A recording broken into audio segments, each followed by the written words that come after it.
Hey, welcome into Shockerland. I'm Billy, and Kyle is here with me for... Kyle, is this the final episode of the season? This is the funeral episode. My goodness, this is sad. We did not expect to be doing this so soon, but we need to talk about Wichita State and their brief appearance in the NCAA tournament, unfortunately. Here's what I'm going to say, Kyle.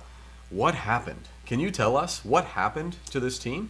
Yes, I can. Okay. The Shockers' defense cost them the season. Yeah. I mean, it's sad to say, but honestly, I wasn't surprised by how many points they gave up to Marshall. Mm-hmm. I was actually surprised by how effective Marshall's defense was against the Shockers, because there were many possessions where Wichita State just looked out of sorts against their defense, and their defense was ranked outside the top 100. So the whole game, I'm just sitting there watching it like, what is going on? They didn't seem to have that energy that they've had before. Connor Frankamp had an amazing day. He did. And my hat's really off to showed up. him. Yep. But besides him, no one really played up to their potential. Okay, so that's the key, I think, is you talk about potential. We've been kind of talking about that all We season have. long, it seems like.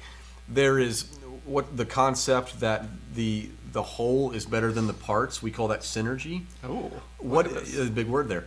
When there's not a lot of talent there, but when they come together, they're amazing. Okay, what's the reverse of that? Because we have a lot of talent. Where but it it doesn't seems gel. like, yes, it seems like you have so much talent, so much potential, but for whatever reason, when it all came together, the product was not nearly as good as it should have been. Is that a fair, accurate representation of what this Shocker team was? Because I felt like the players were good players, were talented players. It just, when they came together for whatever reason, we didn't get the results that were expected. No, I think that's exactly right. I mean, if you look at the Shockers had the talent, they had the depth, they had the coaching this year, but for some reason, all the pieces just didn't get put together right. And I don't know why that is. Sometimes you just have that in sports where you have talented teams that just don't gel at the right time. And maybe if they would have had another month, they would have been able to put it together. Who knows? Maybe. But it's a shame. It really is. So there's a lot of finger pointing that can be done, a lot of blame that can be spread around, and you've seen it. Yeah. I had to get off of social media for a little while because they're blaming the guards, they're blaming the post players, they're blaming the coaching, and there's probably a little bit of truth in all of that. But at the same time, this has been maybe silver lining, I guess. This has been the year of upsets in the NCAA tournament, and it's not done yet. But my goodness, it's really rough when your 4-seed team loses to a 13, but then when later on a 1-seed loses for the first time ever, a 16 beats a 1. You're like, okay, something's going on, because it wasn't just a 1-16 loss. It was a Wichita State 4-13 loss. There was another 4-13. Yeah, Arizona was the other 4-13. In the Sweet 16, there's 2 11 seeds. Loyola is in the Sweet 16. This has been an odd, crazy year. Why is that? Am I overreacting when I say for some reason it seems like the better seeds are getting worse and the worse seeds are getting better? Am I overreacting to just one tournament? Is this just a one-off outlier? Or is this a trend where the top programs in the nation are not as good as they once were, and the bottom ones, the 16 seeds and those 13 seeds, are for whatever reason getting better? Yeah, I don't think it's a trend. Okay. I see it as just the craziness of March Madness. It is crazy. And when you're in a single elimination tournament, anything can happen. And when you put 2 basketball teams on the court, one may have top 25 kids, one might be outside of the top 200 rankings. It doesn't matter. That bad team can still win. For 2 hours. For You 2 just gotta be hours. better You don't have to for be the 2 better hours. team all year. Yeah. You can get creamed the next game you play, but for 2 hours you can play well and you can hold the opposing team, and that's what we've seen. Well, and let me ask you this too, because you can dismiss, say, a bad opening game in the NCAA tournament, and that's what happened for the Shockers. They just didn't play well, and it wasn't a blowout. They lost by 6 points. Didn't lose by 20 to a 16 seed. Arizona or didn't happen. Virginia. Yeah, but okay. At the same time, though, and you look, and the Shockers went 25-8, a 25-win season. It's pretty good. Second in the conference, 14-4. New conference. Yeah, and so there are some really good things to look at. But then when you come down to it, they lost at home to Cincinnati. Lost that big game at the buzzer, but they lost that big game. And then got a win in the their opening round of the NCAA or the conference tournament, but then lost to Houston and didn't even make it to the championship, and then lost to Marshall. So out of your last 4 games, 3 were huge, and you lost all of them. That's more than just saying, oh, it was a bad day in the NCAA tournament. It was one. There were some problems here because the last 3 huge games, the Shockers did not play well enough to win.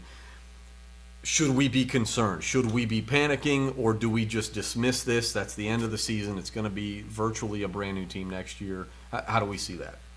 I think it's kind of pointless right now to point fingers because honestly, there are a couple of players I could, blame on this on the end of season kind of fail, but there's no point because these players are going to be gone, and I don't know what happened this year. I really don't. It confused me, but you talked about it. There were 4 chances to win a championship this year. You had the Maui Invitational, American Notre regular Dame. season, American conference, or the tournament, and NCAA. And the Shockers had 3 good chances to win those first 3, and they lost the important games. And I don't know if there is such a thing as a clutch gene, but for some reason this team just didn't have it this year. It seems like just permanently now, when we look back on this season specifically, we'll just be saying what might have been. Yes. Unfortunately. And that's the problem because we had such lofty expectations when the season began. Yeah. If we didn't have those, we would have said, oh, this was a really good season. Finished second in the American, beat Cincinnati at Cincinnati. So there were a lot of good elements, but the problem was when you start the year as a top 10 team, when you return pretty much everyone from last season's successful run, and you go out in the first round. It's hard to say the season was a success, but you also can't say it's a failure. Yeah, no doubt. There are a lot of teams that would love to finish 25-8 and make the have NCAA tournament as a 4 seed. Okay, so later on we're going to do an episode where we break down throughout the off season. We're not going away. Okay, we're not going to do as many episodes as frequently as we did, but in the off season we're going to still do some things because there's a lot to talk about. We're going to have to talk about who's coming back. What is this team going to look like 2018, 2019. We're going to talk about some of the coaching rumors and all that stuff going on. But very briefly, very quickly, we'll wrap up with this. What is this team going to look like next year? I'm not going to ask you to predict the starting 5 right now, although that would be kind of fun if we did, but we're not going to for this episode. But we know Landry Shamet has a decision to make. We know Marcus McDuffie have a decision to make. We know there's some recruits, not everybody, but the recruiting class looked really good. Very briefly, tell us at least the decisions. Who's coming back? Yeah, my gut tells me that Shamet will not be coming back. Oh, okay. And we'll see how he does in the draft process and the individual workouts. Because if a team says, "Hey, we're going to take in the first round," you have to go. You got to go. You got to go get your money. You got to go. I know he's very close with his mom, and have to help her out financially, and I get that. Do the right decision, Landry. And so I don't expect him to be back. I would love to be wrong. As for McDuffie, I think he's almost certainly coming back. Okay. And with him back, there's at least a core there. He's there. And I think Austin Reeves is there. I think he'll improve greatly in the offseason, because this past offseason he was injured, and so he didn't really get to develop like he should have. And so I think he'll do amazing things next year. And so if you have McDuffie and Reeves, those are at least 2 good pieces. And then you're going to fill in the rest with guys that didn't play a lot this year, like C.J. Kaiser, Asbjorn Midgard. And then a lot of the recruits are going to have to step up and play some big minutes. Either way, it'll be a very different team. Even if both come back, it's going to be a different team, especially in the post. So there's still a lot to talk about. We're not going to leave you, even though there's no more basketball going on at Koch Arena for the time being. The Shockers are done for the season, but we'll keep talking about it. So stay tuned on Shockerland. Visit us, shockerland.com, at Shockerland on Twitter, and our Shockerland page on Facebook.